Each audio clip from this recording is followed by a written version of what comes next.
một thử thách nhớ đời. Chuyến đi đầu tiên không có mẹ. Những chiếc camera và micro được giấu kỹ đã ghi lại cho chúng ta thấy sự thông minh nhanh nhẹn của những đứa trẻ, những thời khắc phản ứng bất ngờ, những giọt nước mắt, những nụ cười của những đứa trẻ khi chúng tự trải qua một thử thách lớn trong đời, để chứng tỏ dù 3 hay 5 tuổi thì chúng con đã lớn khôn theo một cách đặc biệt. Mến chào quý vị khán giả đang đến với chương trình Con đã lớn khôn. Chương trình hân hạnh nhận được sự tài trợ bởi nhãn hàng sữa tươi sạch TH True Milk. Còn bây giờ thì Thanh Thảo xin được phép giới thiệu những khách mời đặc biệt đang có mặt tại phim trường ngày hôm nay. Trước tiên thì xin được giới thiệu Thạc sĩ Võ Thị Hồng Trước, đang là giảng viên khoa Tâm lý giáo dục trường Đại học Sư phạm Thành phố Hồ Chí Minh. Và một người nữa chính là Thạc sĩ Vũ Minh Huyền, hiện đang là hiệu trưởng của trường mầm non tư thục Bé Thiên Thần. Và tất cả các bạn khán giả đang có mặt tại trường quay ngày hôm nay đó là những sinh viên của khoa Tâm lý giáo dục trường Đại học Sư phạm Thành phố Hồ Chí Minh. Và ngày hôm nay thì chúng ta sẽ bắt đầu một cuộc hành trình mới. Và hãy đợi xem là cuộc hành trình ngày hôm nay có điều gì thú vị. Hãy bắt đầu cuộc hành trình của hai nhân vật chính ngày hôm nay. Bên cạnh một Hà Nội trẻ đang trên đà phát triển với những tòa cao ốc, những khu đô thị mới hiện đại, văn minh, ẩn trong những ngõ nhỏ, phố nhỏ, còn đó là những khu nhà tập thể xưa cũ, già nua với những mảng tường vôi vàng pha với màu rêu phong như một nét văn hóa đặc sắc riêng có của mảnh đất này, tạo thành nếp sống cộng đồng mật thiết, thân tình. Ở một trong những khu nhà tập thể như thế, nằm trong một ngõ nhỏ trên đường Láng Hạ, là gia đình nhân vật nhí của ngày hôm nay. Anh trai Nguyễn Đức Tâm, tên ở nhà là Bin, mới 5 tuổi nhưng Bin đã rất ra dáng một ông anh gương mẫu, tự lập, nhanh nhẹn, đã biết phụ giúp bố mẹ làm một số việc vặt trong nhà. Em trai Gia Huy của Bin có tên ở nhà là Bo, cũng rất thông minh, nhanh nhẹn và dễ thương.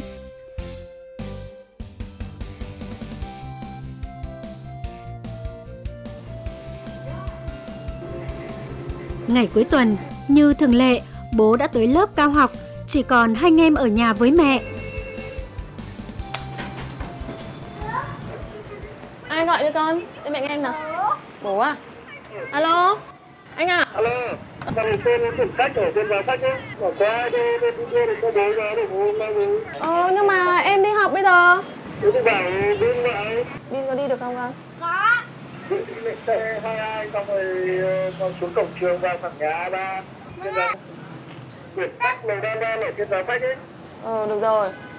Thế thì liệu Bin có đi được không hả con? Có. Mà được thì đi đường cẩn thận nhá. Vâng ạ, con biết rồi ạ. Rồi bố vào lớp rồi nhá. Bao có đi được không? Bố của Bin và Bo hiện đang theo học cao học tại trường Đại học Công nghệ Bưu chính Viễn thông, cách nhà hơn 7 km. Đã đôi lần Bin, Bo theo mẹ đi xe buýt xuống trường đón bố nên Bin rất nhớ đường. Nhưng lần này Bin sẽ phải đi một mình, lại kèm theo em Bo. Hơn nữa, sau khi mang đồ tới trường cho bố, hai anh em còn phải rẽ ngang qua siêu thị cách trường của bố khoảng 300 mét để mua đồ dùm cho mẹ. Không biết cậu anh này sẽ xoay sở ra sao. Có vẻ như là việc đón xe và xem số thì không khó đối với người anh đâu. Nhưng mà không biết là cậu em hơn 2 tuổi này có gây rắc rối gì hay không đây. Bây giờ thì chúng ta hãy cùng xem là hai anh em sẽ chuẩn bị cái cuộc hành trình của mình ngày hôm nay như thế nào nhé. Đường đi mà gặp có người lớn nào thì con hỏi đường đến trường nhá. Đứng ra đây mẹ dặn. Tiền để con làm gì nhỉ? Tiền để con mua sữa. Sữa gì? TH True Milk có đường với cả mua 1 cân quýt. Nhớ chưa? Lúc nào con cũng phải nhớ là dắt tay em. Nhớ chưa? Ổn rồi, lên đường thôi.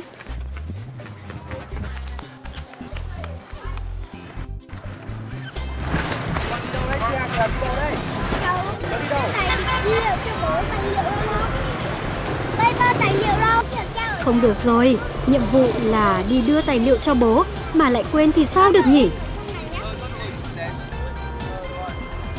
Các chú sinh viên tình nguyện đều là người tốt cả nên chắc sẽ trông em Bo giúp thôi.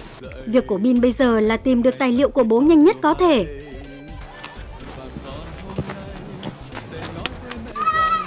Em Bo thấy anh Bin giỏi chưa kìa?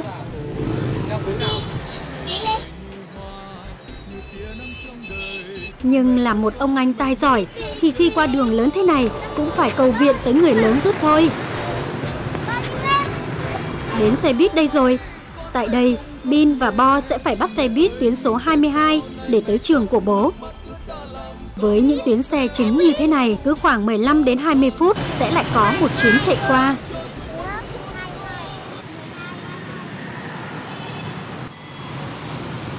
Bin luôn ra dáng là một ông anh mẫu mực, luôn biết chăm sóc cho Bo từ những việc nhỏ nhất. Chính vì vậy, Bo rất ngưỡng mộ và thường hay bắt chước anh trai trong mọi cử chỉ hành động.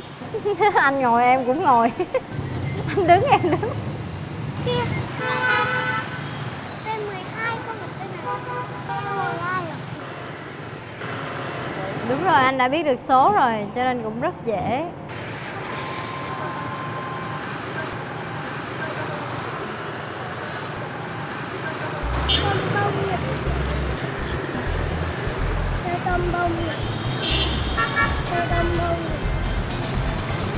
Có thế chứ, cuối cùng thì chuyến xe số 22 đã xuất hiện rồi.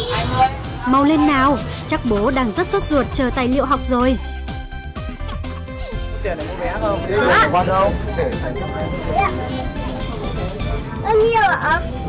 6.000 hai vé, 2 em.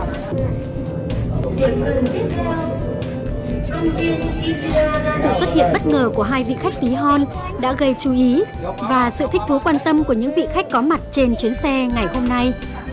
Điểm dừng trường bố cháu ạ. Học viện bưu điện viễn thông đi. Bưu chính. Bưu chính viễn thông. Ôi, lúc nào đến học viện bưu chính viễn thông thì bạn cháu nhất. Cháu tên gì? Tâm ạ. Thế còn cháu? Cháu tên gì? Huy ạ. À. Em cháu ạ. Em cháu ạ. Điểm dừng tiếp theo Láng Hạ, Thái Thị. Mới chỉ đi với mẹ trên tuyến xe này có vài lần thôi, nhưng xem ra Bin đã có vẻ rất nhớ và sành tuyến đường đi đấy nhỉ. Cháu này không sợ. Cường cái này cho cháu người lên đây cũng được.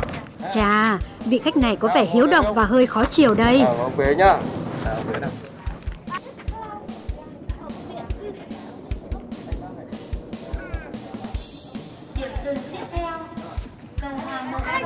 Đây, hai cháu đi cẩn thận nhá.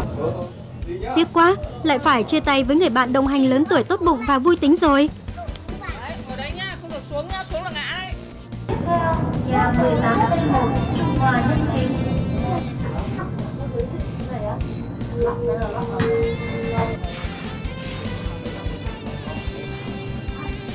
Ơ kìa, anh Bin đi đâu mà để em Bo ngồi một mình thế này? Lý do là đây. Robot trái cây chính là món đồ chơi mà anh Bin rất mê.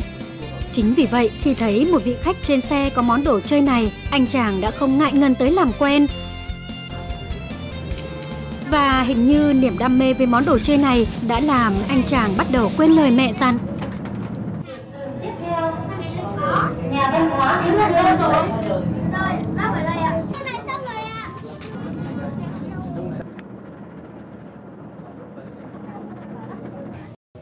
Thấy Bo đứng chờ ở bậc lên xuống, một bác hành khách nghĩ rằng cậu bé sẽ xuống ở trạm này nên đã tốt bụng giúp đưa cậu bé xuống, mà không biết rằng còn phải tới 3 trạm nữa mới là đích đến của hai anh em. Có nghĩa là bây giờ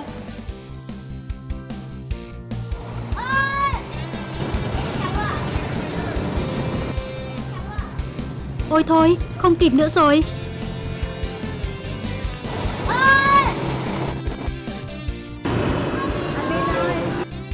Đến lúc này thì cậu anh mới cảm thấy thực sự lo lắng. lo rồi. Đang sợ. Đứng một mình ở ngoài, chắc em Bo của Bin sẽ cảm thấy sợ lắm, không thể để lạc mất em được. Bin quyết định xin dừng xe quay lại tìm em.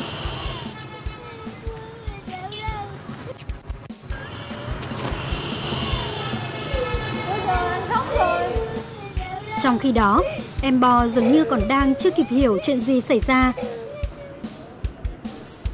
Bo chưa hiểu. Ôi,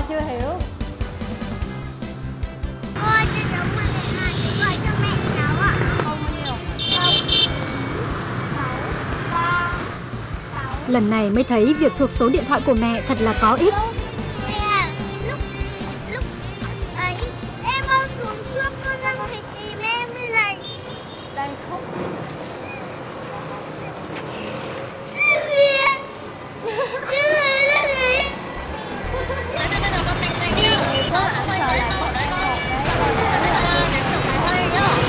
điện thoại với mẹ có vẻ đã giúp cho anh Bin cảm thấy dần bình tĩnh lại, mạnh mẽ hơn và nhận ra việc cần nhất phải thực hiện ngay.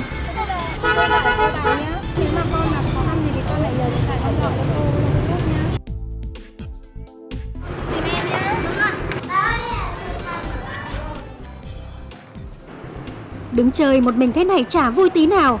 Bò buồn ngủ rồi đây. Hệ thống đường hầm dành cho người đi bộ thường có nhiều ngách rẽ. Bin lại không muốn em phải chờ lâu hơn, vội vàng chạy mà quên không để ý xung quanh, nên đã đi ngay sang phía bên kia con đường. Nhầm đường rồi, mau quay lại thôi. Lần này nhớ chú ý hơn, không lại lạc tiếp nhé.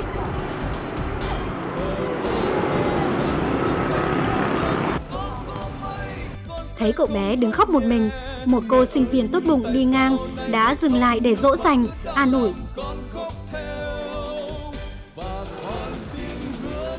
Chạm xe buýt đây rồi, Bin phải kiểm tra lại cho kỹ xem có đúng tuyến 22 dừng ở đây không đã. Nhưng anh Bin cũng đã biết đọc chữ đâu mà đọc chăm chú đến mức không thấy em Bo thế này. Và đây là bài giáo huấn của một ông anh. Con tự đi ra đấy à con? Sao con lại tự đi như thế? Sao con lại để anh phải tìm như thế? Nhưng mà đó là do anh Bin mải chơi robot mà để em bị lạc đấy chứ nhỉ Bin ơi. Mà sao lại để hộp sữa đang uống dở vào ba lô thế kia? Tiền nó bầu. Hay là hai này lên đi. Lên rồi. Này lạc con sợ không? Luôn phải nhớ bài học nhớ đời lúc nãy mới được.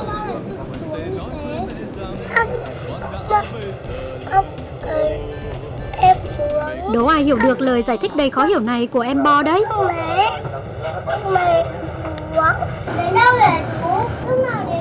Lần này thì có vẻ anh Bin đã rút được kinh nghiệm và thận trọng hơn rất nhiều.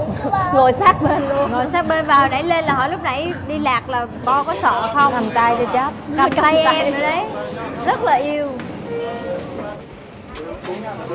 Đứng xuống.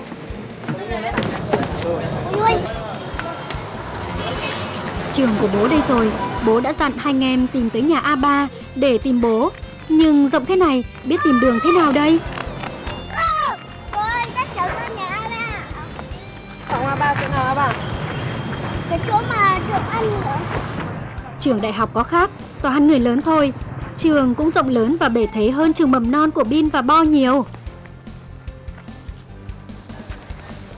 Là Bo bị lạc nhá. Bây giờ thì lúc nào cũng nắm tay em nhỉ? A3 đi rồi. Nhà A3 thì đây rồi, nhưng sao mãi chẳng tìm thấy bố thế? Chắc bố đã vào giờ học rồi. Bố tao là bố chờ mình mà. Bố ơi! Cabin ơi! Cabin, hay là ở chỗ kia không? Bố ơi! Bố ơi! Lệnh cấm này quả thật không có tác dụng khi người ta còn chưa biết đọc chữ.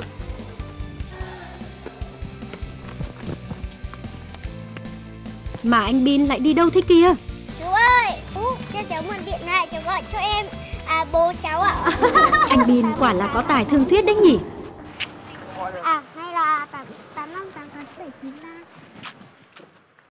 8588 9793. Đọc lại đi ơi. Ôi, không cần phải gọi đâu ạ. Thôi không cần phải gọi đâu ạ.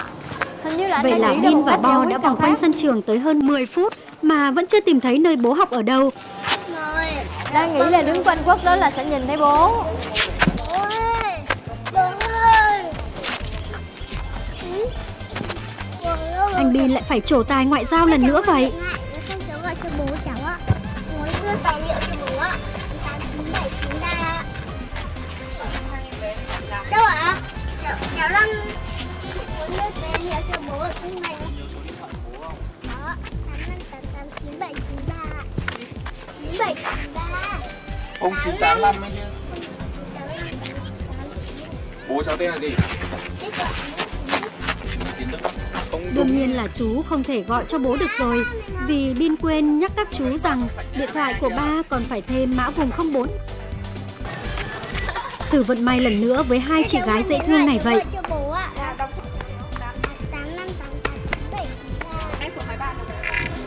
May quá, hai chị nhận nhầm đây là số máy bàn, nhưng cũng đã kịp thêm số mã vùng vào. Cô đang ở cổng nhà ba, chẳng thấy bố đâu. Chờ thêm một chút nữa thôi. Chứ thấy bé Bin này nó biết cách xử lý tình huống, có vẻ khá chủ động. Bé được trang bị những cái kỹ năng sống rất là cần thiết đối với các bé mẫu giáo. Ví dụ như là phải nhớ được tên họ của ba mẹ, nhớ được số điện thoại, sẽ tránh được rất là nhiều phiền toái khi các bé bị đi lạc hay là ở những cái nơi công cộng. Và điều này đã được anh Bin áp dụng rất là tốt. Để xem là khi gặp bố thì hai cô cậu này sẽ nói với bố điều gì đây ạ? Bố sắp ra đấy nhé. Baby.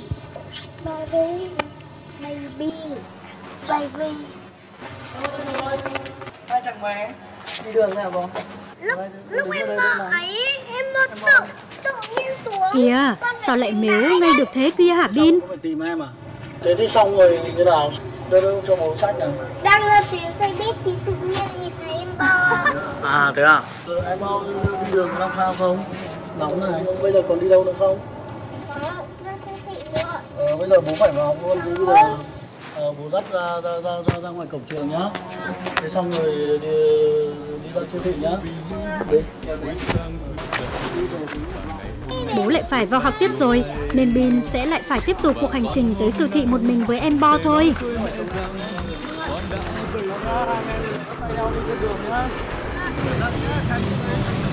Chào bố. Lần này, Bin dường như đã ý thức rõ hơn vai trò của một ông anh thực thụ là như thế nào. Hết thêm phụ thầy, có kinh nghiệm. Vào nhà nghỉ để nghỉ chân, quả là một ý kiến thú vị.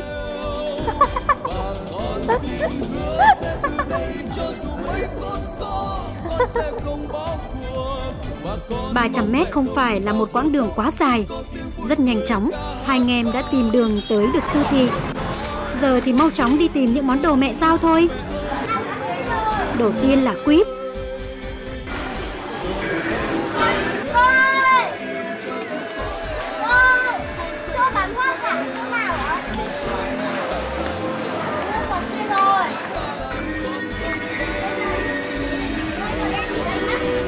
Nhầm rồi Bin ơi, đây là chỗ bán thịt cơ mà.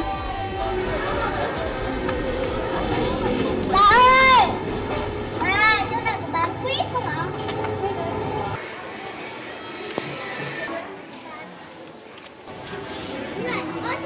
Chưa được. Đúng là con trai có khác. Là con trai đi chợ và phải chọn hoa quả chả dễ dàng tí nào. Phải cầu viện sự giúp sức của bà thôi. Cháu đang lấy đủ 10 quả. 3 quả này xong rồi 4, 5, 6. Cháu đủ 10 quả nhé. 10 quả à? Cháu cảm ơn thầy.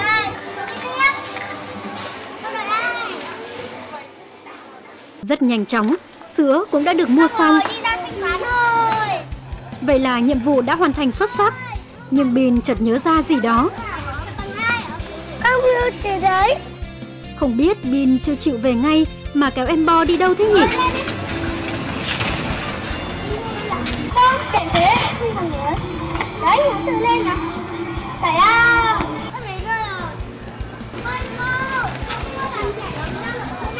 Mà chạy đánh Mua bàn chải đánh răng á?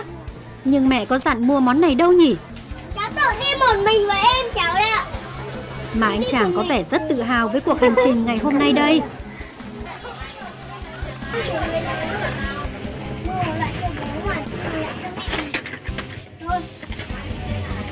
Mua 2 loại này nhé. Không cần mua mấy loại đấy đâu. Mua đâu. Không mua đâu.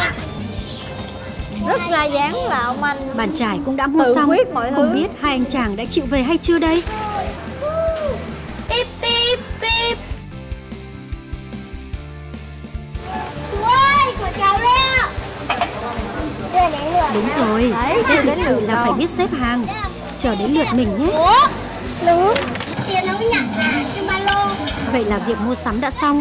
Hai anh em chỉ còn việc tìm đến bến xe buýt gần nhất, leo lên xe và về nhà thôi. Rất là ấn tượng với kỹ năng lên xuống cầu thang của hai anh em. Việc đi lên xuống thang máy đối với các bé không hề đơn giản một chút nào cả. Đây là một kỹ năng nhưng mà rất quan trọng với các bé. Mình thấy hai anh em rất hay nha. Anh á, thì dạng dĩ là cái người đầu tàu xử lý mọi tình huống xảy ra. Cậu em ấy lại tỏ ra rất là nghe lời, cậu không nhõng nhẽo. Bởi vì em Bo rất là ngưỡng mộ anh Bin. Cái gì anh làm em cũng bắt chước em làm theo. Nhưng có một câu em Bo vừa nói ra mà em cảm thấy rất là thích, đó là chưa tới lượt. Mình có cảm giác giống như là em Bo cũng cảm nhận được mọi thứ. Chị rất là thắc mắc là có một cái lời giải thích nào anh sẽ đưa ra để giải thích cho việc anh mua 2 cái bàn chải đánh răng không có trong danh sách yêu cầu? Hình như là em nghe loáng thoáng đâu là anh mua một cái cho bố, một cái cho mẹ. Thế tại sao anh lại không lựa cho hai anh em nhỉ? Cha mẹ có nhắc là hoặc là bàn chải, đang cần thay bàn chải chẳng hạn. Cái này là phải hỏi mẹ thôi. Xin mời xem tiếp ạ. Khoảng thời gian chở xe bây giờ được dành cho việc truyền đạt những kinh nghiệm quý báu của ông anh trai cho em. Nếu mà con chó mặc cửa thì con cứ nhìn thẳng không được đá nó nhé.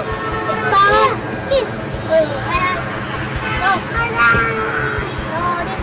Chuyến xe 22 đã tới. Bây giờ thì em Bo cũng biết được là xe 22 rồi.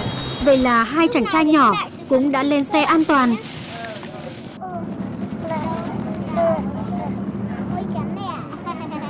Vậy là Bin và Bo đang trên đường trở về nhà, kết thúc chuyến phiêu lưu dài với nhiều biến cố, có nước mắt, có những phút giây hồi hộp lo lắng, nhưng cũng tràn ngập nụ cười hạnh phúc. Với Bin, chuyến phiêu lưu này đã đánh dấu bước trưởng thành đáng kể của cậu bé, thể hiện bản lĩnh của một cậu anh trai gương mẫu đã biết chăm sóc, biết lo lắng cho em. Còn với Bo, cậu em bé nhỏ, chuyến đi này cũng đã đánh dấu lần đầu tiên cậu bé có thể phụ anh thực hiện một vài việc vặt giúp bố mẹ.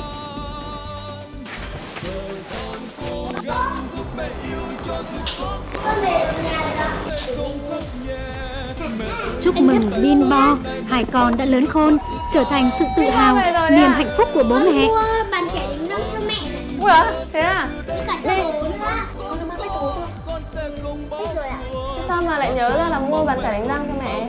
Vì bàn chải đánh răng của mẹ. Thế à? Lúc con mình ra đến xe buýt thì tự nhiên đây cũng là chuyến đi giúp cả hai anh em rút ra được nhiều bài học nhớ đời. Rất là cảm động khi mà con trai nói với mẹ rằng là con mua bàn chải cho mẹ vì bàn chải của mẹ đã cũ rồi mà. Mình thấy cái chi tiết mà cuối cùng Bo có nói với mẹ thì Bo có nói là con khóc nhè, dồn nén ở trong đó là rất nhiều những cái cảm nhận của Bo sau một chuyến đi. Nhưng mà cái câu nói đấy thì lại là một câu nói mà Huyền đánh giá là thể hiện sự dũng cảm. Điều quan trọng ở đây là khi gặp những rắc rối, những bất ngờ thì Bin đã là người chủ động để giải quyết những rắc rối đó. Kể cả Bo nữa, sau cuộc hành trình ngày hôm nay thì Bo cũng đã lớn khôn rồi đấy. Và chắc chắn là mẹ của Bin và Bo đã cảm nhận được rất rõ điều này. Một lần nữa xin được cảm ơn sự quan tâm theo dõi của tất cả quý vị đã dành cho chương trình ngày hôm nay. Xin được chân thành cảm ơn nhãn hàng sữa tươi sạch TH True Milk đã luôn đồng hành cùng chương trình. Xin được cảm ơn sự quan tâm theo dõi của quý vị khán giả.